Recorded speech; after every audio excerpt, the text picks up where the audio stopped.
everyone, welcome back. It's the Louis Vuitton Princess, and I am super excited to be sharing a new bag with you guys today. So this is a piece that I'm really looking forward to sharing with you guys because this was a piece that was a long-term wish list resident. I saw it and I basically fell in love with it the first time I saw it. I just knew that I had to have one. I just wasn't really sure when or where, but in some stretch of imagination, I was absolutely going to end up with one because I thought the bag was just like so super stinking cute. So the bag that we're going to be looking at today is the Louis Vuitton Beverly Clutch. I absolutely adore this bag. I just think that like it's so simple, it's so elegant. It's just a very, very good style. Again, it meets everything, simplicity and elegance all in one. There's not like a ton going on.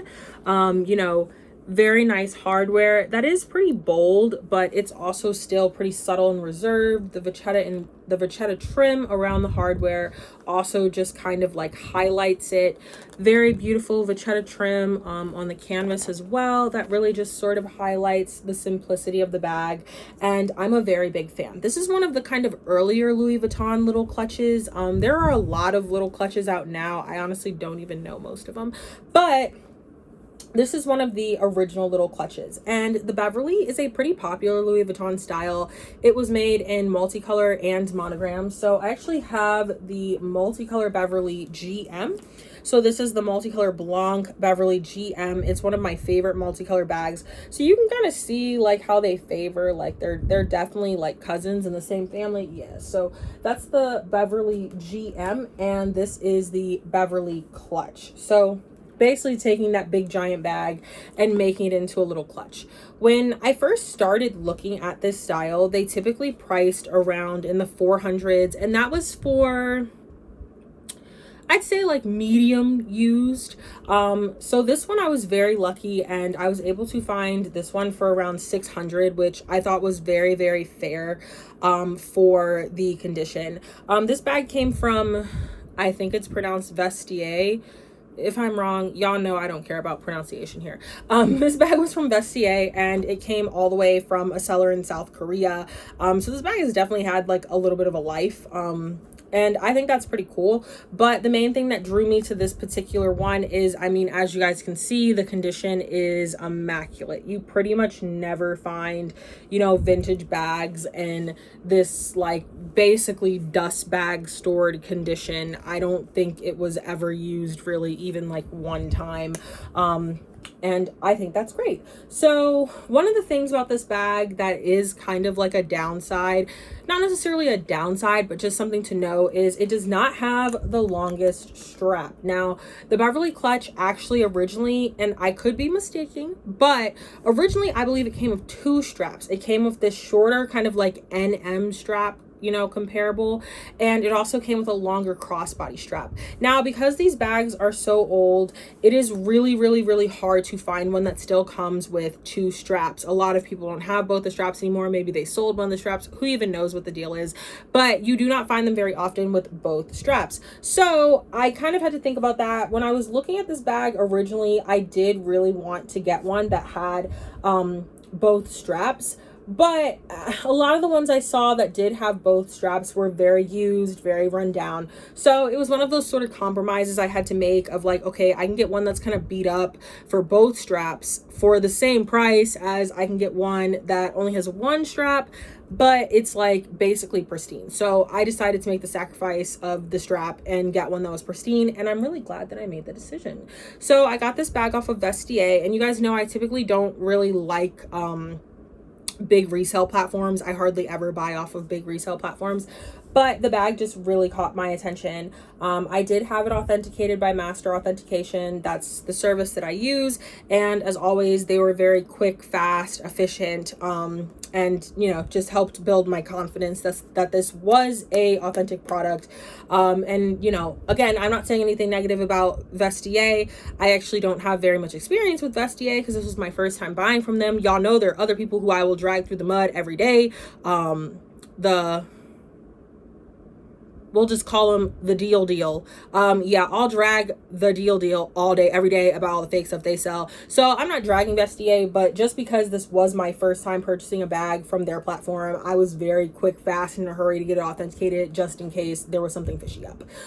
So again, because this bag does not have the long strap, it does make it kind of difficult in terms of how you carry it. You can carry it on the crook of your arm, which is fine. I've been carrying it like this, just like in my hand.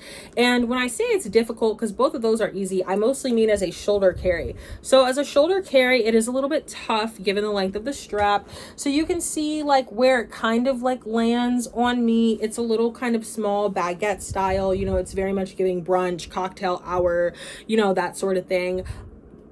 Excuse me, but it's not super long. Now, while it fits perfectly fine and it can very easily be worn as a clutch or a little small shoulder bag, it really just kind of depends on how you like to keep your bags. Me personally, I like to keep my bags in very, very good shape. So I pay very close attention to all of these sorts of things. So I'm going to show you. So if you're wearing this bag on your shoulder, the most important thing that you need to take note of is your arm is basically going to be resting on this vachetta piece. Now, if you are not a person who wears, you know, lots of oils, lotions, whatever, that's just fine. Me, I'm the type of person, I wear lots of body oils, lotion, all that. So if you're somebody who's wearing a lot of oils, then, you know, this is definitely a bag that you want to keep that in mind. So I will probably not carry it very much as a shoulder bag. I will probably carry it on my arm or on my hand, which is perfectly fine. And if I do carry it as a shoulder bag, I'm going to make sure that I'm very cautious to not, you know, transfer any oils. Another thing that I always tell people about these bags that fit very snugly on the shoulder and under the arm is your monogram canvas can take quite a bit of wear and damage from long-term deodorant exposure. That is something that basically nobody talks about. Lots of people talk about like, why does my canvas look like this? Why is my canvas cracking so bad or along the top of my bag? Or like, why is my canvas discolored? Why are things peeling off? Like, nobody really knows the answer to this. And this is why everybody has to come to me, the Louis Vuitton princess, because Louis Vuitton is never going to tell you this. They're never going to tell you this. But one of the number one things that does the most damage to monogram canvas is long-term exposure to deodorant. There you have it. Dropped a little gem on you there. So just be very careful if you're wearing any of these sorts of bags that fit very closely under your arm, because you want to make sure you are not, you know, doing too much of that deodorant exposure. Okay, so now we're going to take a look at the opening of the bag. It has this cute little buckle. I love it. It's so cute. So here's how it looks. And again, you can see that beautiful vachetta trimmed hardware. And here's the strap. So again, like I said, this bag did come with two straps because this strap is removable. So you put it through the loops here and then you punch it through those two little posts. But you can easily remove it and take it out. And I guess I'll do that. Or maybe I won't, because I don't feel like putting them back on. I don't think I will. But nonetheless, I will just say this, because the strap is 100% removable, you can have the bag as a straight clutch. You can take the strap off entirely, and I'll kind of like demonstrate just by hiding it.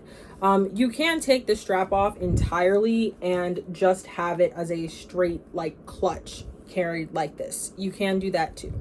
So that's also an option. And that was another thing that kind of drew me to this bag, is I really liked the versatility. So again, this is the interior. Beautiful, beautiful, super soft Alcantara lining. And there's one pocket in the back here. So here's the pocket. And this one was made in the USA. And yeah, you have a lot of people who like claim bags that were made in the USA are lower quality. I can tell you, as somebody who's been buying bags for a while now and has bags from the USA, Italy, Spain, France, you know, you name it. I have bags from pretty much all over, and I can tell you firsthand that I've never actually noticed like any difference in the quality between the bags. So I wouldn't worry about it. I feel like some people like the idea of just having all of their Louis Vuitton bags made in France. They just like that concept. But I can tell you, as somebody who's pretty seasoned, I've never noticed a difference between the bags. So nonetheless, I don't want to ramble. I just wanted to share the Beverly clutch with you.